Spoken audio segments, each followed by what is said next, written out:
Hello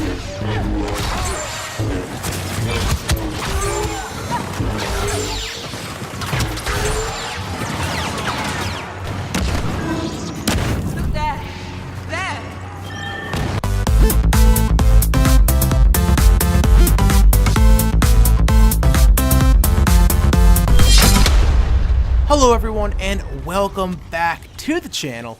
I'm your host, Digital Dose, and I hope you're having a good day. Today, I will be doing an average gamer's review of Star Wars Battlefront 2. Now I feel that I must first disclose that I am a huge Star Wars fan, and I always have been. And I've been waiting for this game for a long time. So I may have a bias. Now that said, I do plan on being as brutally honest about this game as possible. Luckily, the game is overall excellent. First off, I'm going to talk about the obvious topic that has been in the news and media most recently, loot crates.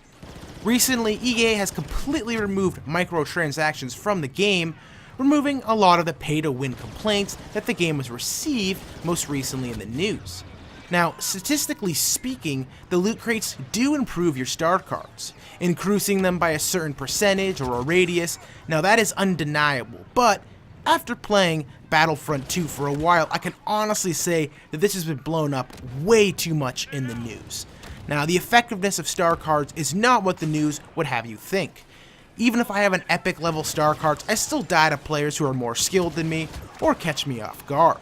While they statistically do improve my chances on winning a 1-to-1 battle, the reality is that there's usually many more variables to take into account that lead to your death in this game.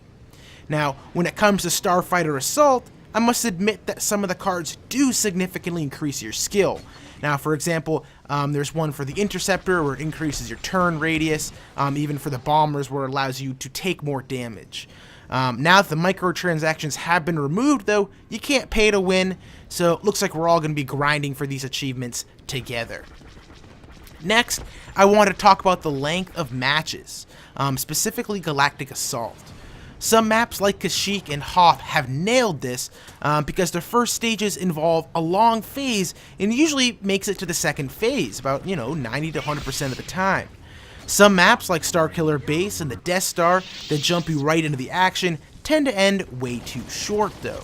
Now an easy fix to this would be to simply increase the reinforcement waves for the attackers, or similar to the game mode in Operations, add more waves. Now I know that's a lot easier said than done, but still. Also, there's no incentive when you're defending, as you don't receive extra credits and you just want the game to end sooner if you're defending. So if anything, the game wants you to defend poorly so that you can play the game longer and maybe get that hero that you really wanted. Which brings me to my next topic, the heroes. From the start, I think that they were perfectly balanced for the most part, maybe with a few minor tweaks to Vader and Yoda. But the real issue comes in their in-game price, specifically with battle points. If DICE wants to balance the heroes the way they are, you spawn in, you can die quickly if you don't play smart, that's totally fine. You just can't make the heroes 6,000 to 8,000 battle points, which most average gamers don't even reach in the duration of the map.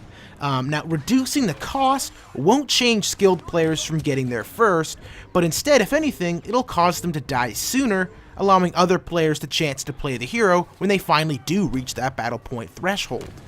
Now, honestly, those are the only two problems that I think this game has right now, the major problems. EA has already fixed the loot crate system and the credit cost for some of the in-game heroes like Vader and Luke. But honestly, this game is a lot of fun, and DICE has not disappointed with the amazing visuals and the audio as it always does in its games. The campaign is excellent.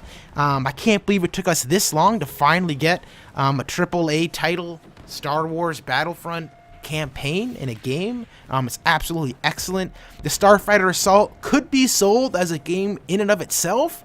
It's an absolute thrill to play, and of course it's visually stunning. There's definitely some crazy Poe Dameron moments that I've had so far. And it's a relief that there's so much content to explore in this game, and I can't wait to dig even deeper.